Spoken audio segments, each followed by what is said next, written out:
யாக்கோபு வேர் பற்றி இஸ்ரவேல் பூத்து காய்த்து உலகத்தை பல நாள் நிரப்பும் நாட்கள் வரும். யாக்கோபு வேர் பற்றி அப்படின்னு சொல்லும்போது அதே மாதிரி தான் நாம் அவர் கிறிஸ்துவுக்குள் வேர் பற்றும் போது யாக்கோபாய் இருந்த நம்மை இஸ்ரவேலாய்.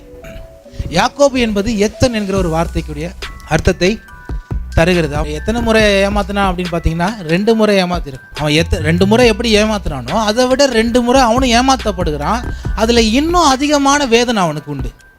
ஆனால் ஆபிரகாமின் பிள்ளைகள் என்று சொல்லப்படும் போது கிறிஸ்துவுக்குள் நமக்கு உண்டான ஆசீர்வாதம் எதை நமக்கு காண்பிக்கிறது என்று சொன்னால், நம்முடைய எல்லா சாபத்தையும் நாம் சுமக்க தேவையில்லை, அவர் சுமந்துட்டார்.